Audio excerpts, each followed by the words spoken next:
What it is the beginning of a display commemorating 100 years of football. And the person that's in charge of it all is Millie Schembechler. They gave you something to do here, is that it? Finally. Collect things, and I guess you've had to chase people and do all sorts of things to come up with what you've come up with. We've made an awful lot of contacts, both personally and by mail, and we have collected quite an impressive, I think, array of stuff. How did you ever get people to part with classic things like this picture of the very first U of M football team? That happened to be at the Union, so we were able to collect a lot of things on campus. That was the easy part. It was getting things from the old-time players who really feel very sentimental about their belongings, and we had to almost sign our lives away to get them. And yet some of them came rather easily. Some of them came rather easily. Others were delighted that somebody was still interested in them and their football career, and they were just delighted to find a home for this where it would be appreciated again.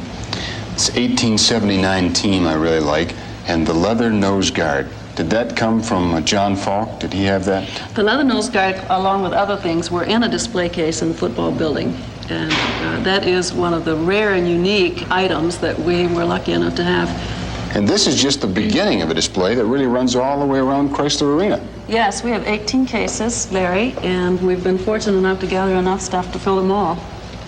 This equipment collection is one of the most complete I've ever seen, with old uniforms from where? How far back? This is one of the very earliest uniforms that really looked anything like the football uniforms that we know today, which was used during the Heston era and prior to that. Very little padding, too. Very little padding. The only padding that you see is quilted or it's sewn on the shoulders, and that's it. And this one has bamboo in the... This follows this, and it actually has bamboo reeds in, and that was their protection those days. Boy, I don't know if that would be much protection. It might hurt when you get hit. And the helmets. Are these Michigan helmets without the wings? Yes, these are. These are prior to our wing helmets. This whole outfit actually belongs to Sid Dewey, who played for us in the early 1920s. This evolution of helmets is kind of interesting, and this is the first wingtip that was designed by Mr. Chrysler when he was coaching at Princeton. Consequently, when he came to Michigan, this was the first Michigan helmet. As you can see, he revised the wingtip just a little bit and put on the maize and blue. It went from the brown one of Princeton to maize and blue, and then it evolved to the plastics of today. Yes. And then the complete protection of today's player, that's really modern plastic and yes. helmet guards and shoes, the whole works. Quite a contrast compared to this outfit that this fellow has on here. 33's jersey belongs to Don Lund? Belongs to Don Lund. He was most valuable player one year, whatever year that was when he played here. And you got these guys to pry some sweaters out of them, too? Yes, this sweater belongs to Ernie Vick, and this one belongs to Howell White, and they played approximately the same era. And that's the classic sweater that we see most of the players in their pose on when they're shot for the graduation pics? Yes, starting about the early 1920s.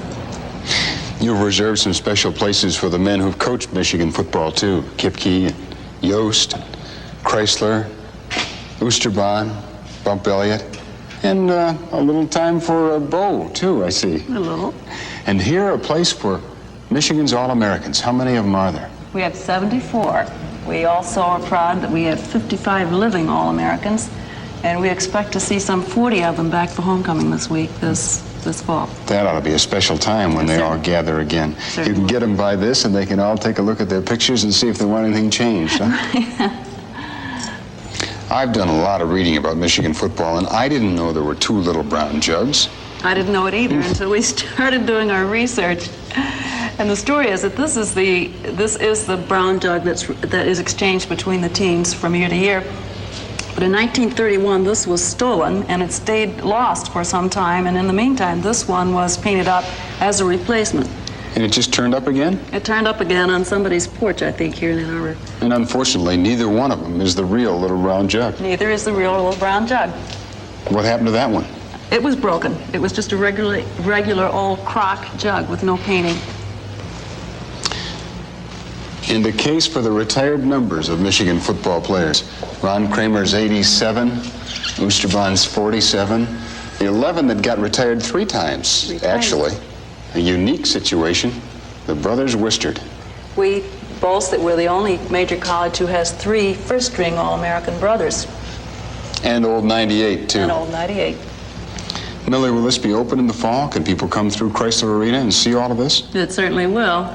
We're hoping it'll be open before the game and definitely after the game each Saturday, So come including up. the Slippery Rod game. So come up early and see this before the game. How long would it take them to see it all? I would think it would take a good fan an hour and a half or so to see and enjoy the entire exhibit. 100 years of Michigan football. When you come through Chrysler and take a look at it, remember to thank Millie and her friends.